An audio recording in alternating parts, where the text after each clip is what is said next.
The kingdom didn't notice when she disappeared. Why would they? The night before had been filled with celebration, music echoing through marble halls, glasses raised to alliances, voices praising the Alpha King's perfect decision. The chosen bride stood radiant beside him, draped in power and expectation, everything a kingdom could demand. Everything Liara Ven was not. By dawn, her room was empty. No broken glass. No sign of struggle. No hurried mistake left behind. The bed was made, the small space returned to the same quiet order it had always held, as if she had never been there at all. The palace moved on without hesitation. Servants continued their duties. Nobles lingered in corridors, whispering about the future queen. Courtiers debated politics, trade, and power like nothing had shifted, because to them nothing had. Liara had existed on the edges of their world. A quiet omega in the archives, someone who blended into ink and parchment, who spoke only when necessary and never lingered where she wasn't needed. Invisible, replaceable, gone. It wasn't until the second day that something felt different. Kilric noticed it first in the smallest way. A document placed slightly out of order on his desk. It shouldn't have mattered. But it did. His gaze lingered on it longer than necessary, a faint crease forming between his brows. Someone else had handled it. Someone less precise, less aware. He said nothing. By the third day, the absence sharpened. No quiet presence in the corridors just before he turned a corner. No subtle adjustments to his schedule before he realized he needed them. No steady, grounding silence that had once existed without demanding recognition. It was gone. "Where is the archivist?" he asked finally, his tone neutral, almost careless. The servant before him hesitated. "Which one, Your Majesty?" Kilric's jaw tightened, just slightly. "The Omega," he said. Liara. The name felt unfamiliar on his tongue, as if he should have said it more, as if he should have known it better. The servant bowed his head. "She hasn't reported for duties, Your Majesty." A pause. "Since when?" "Since the night of the selection." Something in the room shifted. Subtle, but undeniable. Kilric didn't respond immediately.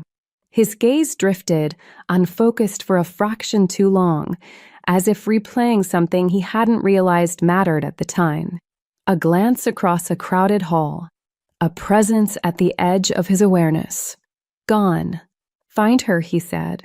The command was quiet, controlled, the kind of order that didn't need to be repeated.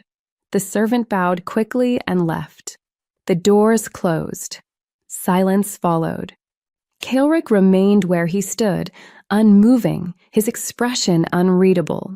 But beneath that stillness, something unfamiliar coiled, tight, restless, insistent.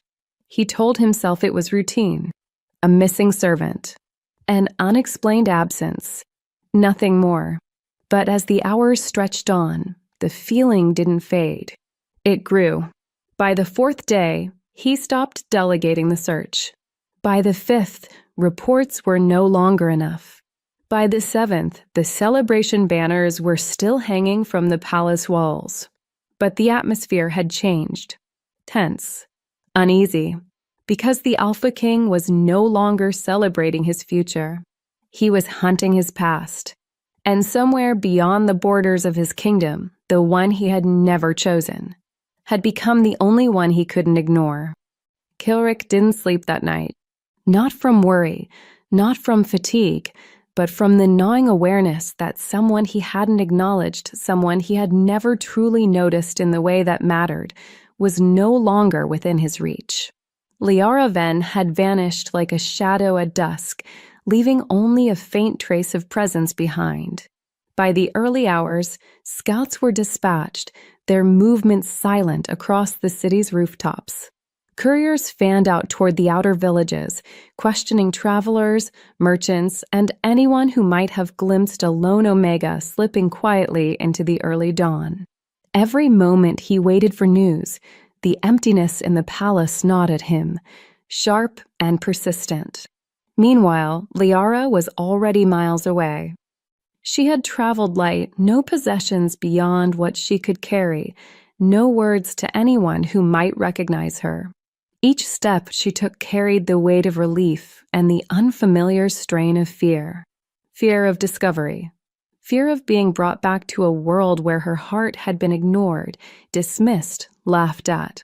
Yet even as she moved, Kilrick's presence lingered like a shadow at the edge of her mind. She couldn't explain it. It wasn't longing, not exactly. It was the recognition she had felt in the quiet moments of the selection, how he had looked, even for a single heartbeat, as if she mattered. That heartbeat had ignited a spark she couldn't extinguish, no matter how far she ran. Back at the palace, Kilrick studied the maps and reports. He traced paths she might have taken, noting terrain, trade routes, safe houses, and the hidden corners where an Omega might disappear.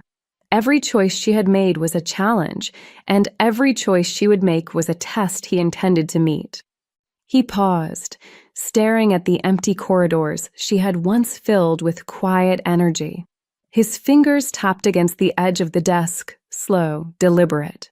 A storm was rising, not in the kingdom, not yet, but within him. Because this wasn't about duty. Not really. It was about her. The Alpha King, ruler of lands, and people who obeyed without question, had found something that obeyed no one Liara's will. And the more he realized it, the more he understood. He had never truly possessed her, yet losing her had already cost him more than he expected. Outside the palace, the world continued in its normal rhythm. Merchants shouted, carriages rattled, wind whispered through the trees. But for Kilrick Thorne, nothing existed beyond finding her. And somewhere, far from the grandeur he ruled, Liara moved through shadows, unaware that every footstep she took was being watched. Not by eyes that could see her face, but by the instincts of a man who refused to let what mattered slip away, no matter the distance. Liara had thought the forest would offer safety. Branches clawed at her arms and dress, leaves slick with early morning dew brushing her cheeks. Every sound, the snap of a twig, the rustle of a small animal, made her heart stutter. She moved fast, but cautiously, knowing that any slip could betray her position. She paused at a small clearing, kneeling to catch her breath. The air was damp and smelled of earth and pine. For a moment, she let herself imagine freedom, not as a concept, but as a tangible thing she could touch. No palace walls, no expectations, no Alpha King's gaze lingering in memory like a phantom she couldn't shake. Yet even as she breathed in the forest air, a part of her resisted the thought of being fully free. Kilrick's attention had been different, not commanding, not claiming, but attentive in a way that made her heart betray caution. She had felt it in the quietest moments, how his gaze had lingered, unspoken, unsparing, assessing and protective all at once. That feeling had haunted her more than any threat from the palace ever could. Her solitude was shattered by movement. Shadows shifted between trees, fluid and silent. Liara stiffened, heart hammering. She wanted to flee, but instinct told her to wait to see. The figure that emerged was unmistakable. Broad shoulders, a controlled gait, the unmistakable presence of power and certainty. Kilrick Thorne. "You shouldn't be here," he said softly, voice carrying just enough authority to still her panic without anger. Liara swallowed hard, struggling to find words. I had to leave," she whispered, "before I broke completely." He studied her, eyes sharp but not cruel, catching every tremor of fear and resolve. "You think running keeps you safe?" he asked. There was no accusation in his tone, only observation, and something warmer, something that made her pulse quicken. "I couldn't stay," she admitted, voice quivering. "Not after that night. He stepped closer, the forest floor crunching under his boots. His presence was overwhelming yet grounding, like the tide pulling her back even as it reminded her of how far she'd come. "I didn't know," he said finally. "I thought you were safe. I thought you'd forgive me." Liara shook her head. "I can't forgive what I heard." Her eyes darted away, ashamed of the sting of betrayal she couldn't ignore. Kaelric's hand lifted slowly, hesitating, then hovered near her shoulder, not touching, just present. "Then don't forgive me," he said quietly. "Stay. Watch. Decide for yourself. But know this, wherever you are, I'll find you." A tremor ran through her, not from fear, but from the weight of knowing she was being sought not as a servant, not as a distraction, but as someone whose absence mattered more than she'd realized. For the first time since she had left the palace, Liara didn't run. The forest was no longer quiet. Word had spread faster than Liara expected, not her name, not yet, but whispers of movement, of strangers asking questions in villages that had no reason to matter. She heard it in passing conversations, saw it in the wary glances of traders, felt it in the way people watched her just a second too long. She wasn't invisible anymore, and that terrified her more than anything. By nightfall, she reached a small roadside inn at the edge of a trading route. It wasn't much wooden walls, dim lanterns, the scent of smoke and cheap ale, but it offered something she desperately needed: shelter. She kept her head low, voice softer than usual, coins counted carefully into the innkeeper's palm. No questions were asked. No interest shown. Just a key, a glance, and a quiet understanding that travelers came and went without stories. It should have felt safe. It didn't. Liara barely touched the bed before something inside her tightened, a warning she couldn't explain. The air felt wrong. Too still. Too watchful. A knock came at the door. Soft. Measured. Her pulse spiked. "Room service," a voice called. She hadn't ordered anything. Liara didn't answer. The silence stretched thick, suffocating until the handle turned slowly. Locked. A pause. Then a second presence shifted outside the door. Heavier. Less patient. Her breath caught. They had found her. Instinct took over. She moved quickly, quietly, slipping toward the small window at the back of the room. The latch stuck for a fraction of a second too long, panic rising sharp in her chest before it finally gave way. The door slammed open. Wood cracked against the wall as two men entered, their movements precise, coordinated. Not thieves. Not desperate. Hunters. Liara didn't hesitate. She climbed through the window, landing hard on the ground below, pain shooting up her ankle, but she ran anyway. Behind her, voices cursed. Footsteps followed. Too close. Too fast. Her lungs burned, vision blurring as the road stretched endlessly ahead. She couldn't outpace them. She knew that. But stopping wasn't an option. Not anymore. Not after everything she had already walked away from.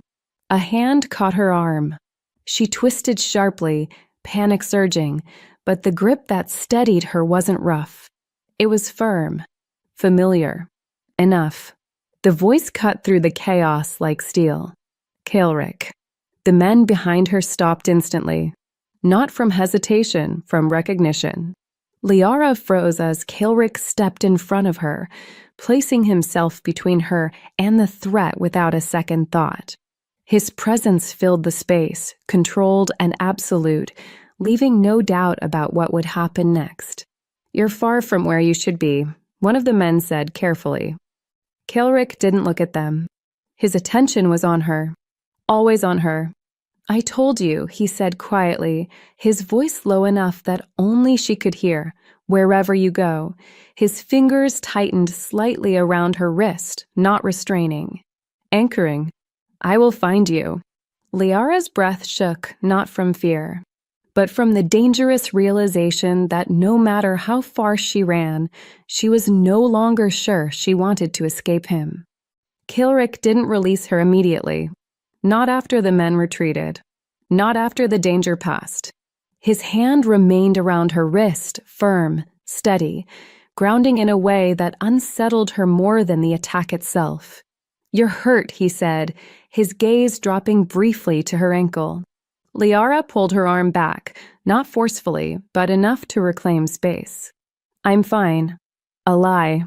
They both knew it. Kilrick straightened slowly, his expression unreadable, but something darker simmered beneath the surface. Not anger. Not exactly. Something sharper. "They weren't random," he said. "They knew where to find you." Liara's stomach tightened. "I've been careful. Not careful enough." The words weren't cruel. They were precise. She looked away, jaw tightening. "I didn't ask you to follow me." A pause. "Then you didn't have to." Her breath caught. The quiet certainty in his voice made something in her chest twist painfully. This wasn't control. This wasn't obligation. This was intent. Kilrick stepped closer, closing the distance she had tried to create. "You think leaving made you safer," he continued, his tone low. "But all you did was remove the only protection they hesitated to challenge." "I didn't need protection," she shot back, though the tremor in her voice betrayed her. "I needed distance." "From me." It wasn't a question. Liara held his gaze this time, refusing to retreat. "Yes." Silence stretched between them, heavy, charged. Kilrick exhaled slowly, something controlled slipping just slightly. "And did it work?" The question landed deeper than she expected, because the truth was no. Distance hadn't erased him. It hadn't quieted the memory of the way he looked at her when no one else noticed. It hadn't undone the single moment that made her feel seen right before he chose someone else. But she wouldn't give him that. "It doesn't matter," she said instead. Kilrick studied her, as if weighing the words against everything else. He could see the tension in her shoulders, the way her pulse flickered at her throat, the fact that she hadn't walked away this time. "It does," he said quietly. His hand lifted again, slower now, deliberate.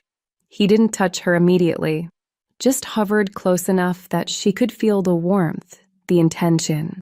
Liara didn't move, didn't step back, didn't step forward. For a moment, the world narrowed to that single space between them. Unfinished, unresolved, dangerous. "They're not just looking for you," Kilrick said finally, his voice dropping lower. "They're looking for what you are." Her breath stilled. "What does that mean?"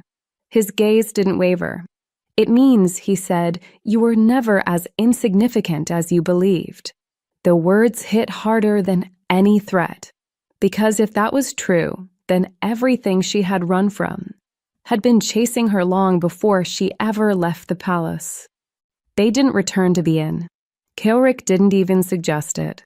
Instead, he led her off the main road, deeper into the woods where the trees grew thicker and the air felt heavier, quieter, but not safe. Not really. Just controlled. Liara followed, her ankle aching with every step, though she refused to slow down.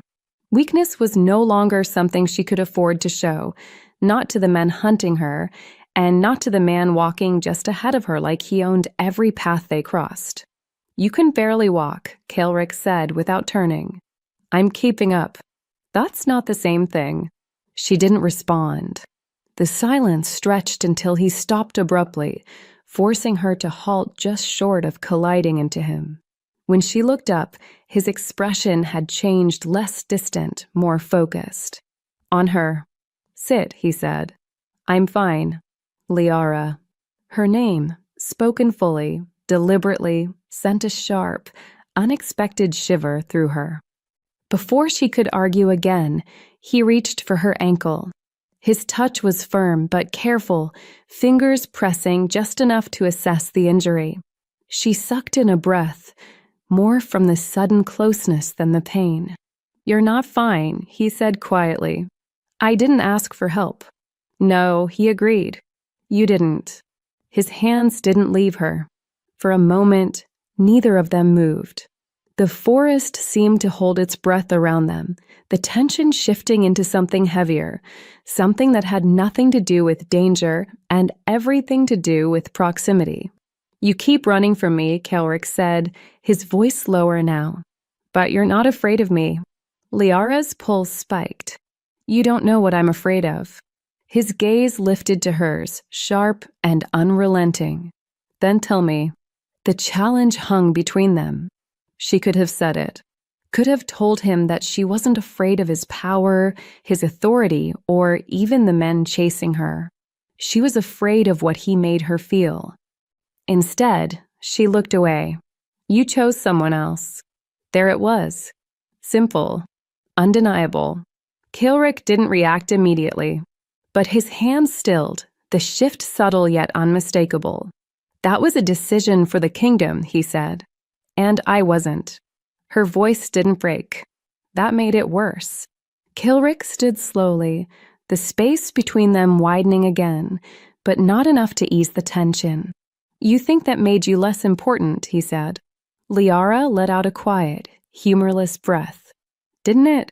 He stepped closer again, undoing the distance he had just created. "No," he said. The certainty in his voice made her look at him. Really look this time. And what she saw there wasn't duty, wasn't obligation. It was something far more dangerous. Regret. "I made the choice I had to," Kilrick continued, his voice quieter now. "But that doesn't mean I didn't see you." Her heart stuttered, because that was exactly what she had never been able to forget. Liara didn't respond immediately. She couldn't. Because if she spoke too quickly, she might say something she couldn't take back, and she had already given him more truth than she intended. "I don't need to be seen anymore," she said finally, her voice steady, even if her pulse wasn't. Kilrick watched her closely. "That's not what this is about." "Then what is it about?" she asked, sharper now. "Because from where I stand, it looks like you made your choice and now you don't like the consequences." The words landed. He didn't deny it.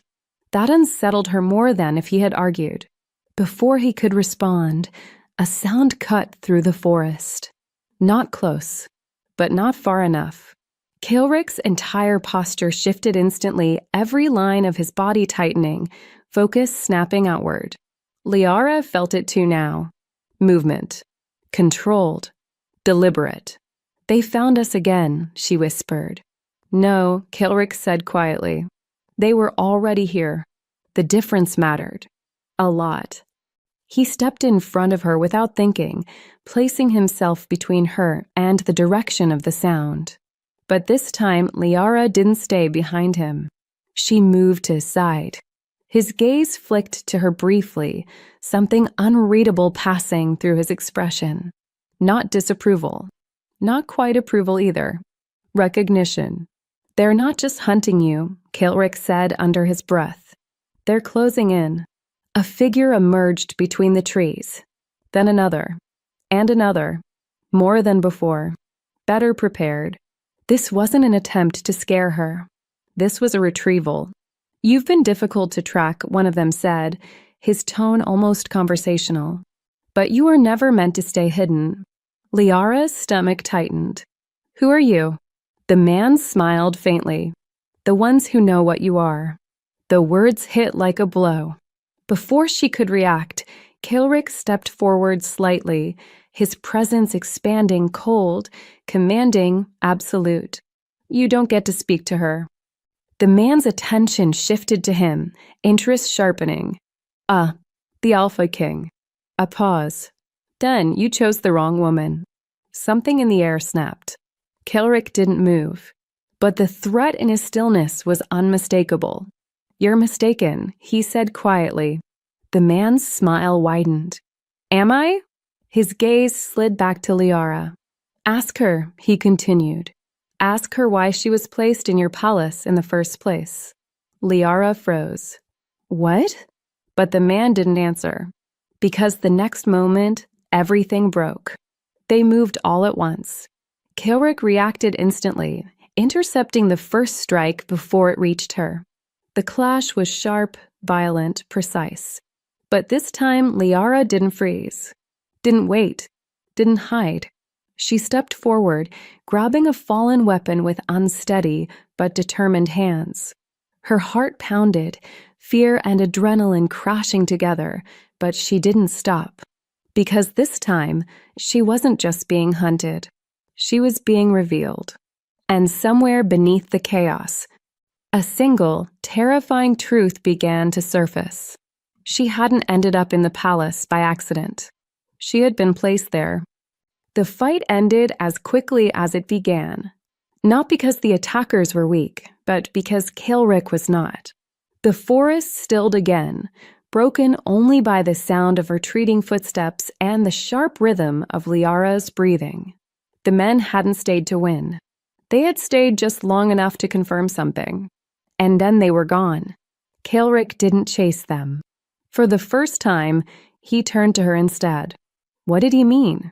Liara asked, her voice unsteady despite everything she had just faced. About me being placed in the palace? Kilrick didn't answer immediately. His gaze searched her face, not for weakness, but for truth. That depends, he said finally. What do you remember? Nothing, she said quickly. I came to the palace on my own. I applied for work. I was accepted. That's it. Kilrick's expression didn't change. That's not how the palace works. The words settled heavily between them. Liara's chest tightened. What are you saying? I'm saying, he replied, his voice quieter now, more deliberate. No one gets that close to me without being vetted, approved, and placed with intent. Her mind raced, trying to piece together something that had never felt out of place until now. I was just an archivist, she insisted, though the certainty in her voice was beginning to crack. No, Kilrick said. You were positioned. Silence. Then why? It was the only question that mattered. Kilrick stepped closer, his presence grounding and suffocating all at once. Because someone needed you near me, he said. Close enough to observe. Close enough to influence. Close enough. His gaze darkened slightly. To matter. Liara shook her head, backing up a step. No, that doesn't make sense. I didn't do anything. That doesn't mean you weren't meant to. The implication sent a chill through her. Her entire life, every quiet moment, every unnoticed step, every choice she thought had been her own. What if it hadn't been? What am I? She asked, the question barely more than a whisper. Kilrick didn't hesitate this time. I don't know, he admitted. But they do. His hand reached for hers again, not forceful, not claiming, but steady, intentional. And that makes you dangerous. Liara's breath caught. Dangerous. Not weak. Not invisible. Not replaceable. Dangerous. The words settled into her bones, unfamiliar, but not unwelcome. For the first time since she had left the palace, something shifted inside her. Not fear. Not doubt. Something sharper. Stronger. If they think they can take me, she said slowly, her voice steadier now, then they don't know me at all. Kilrick's gaze held hers, something new flickering beneath the surface. Approval, yes, but also something deeper. Something that had nothing to do with control. Respect. Then we make sure of that, he said. Not I. We. And just like that, this wasn't a hunt anymore. It was a war.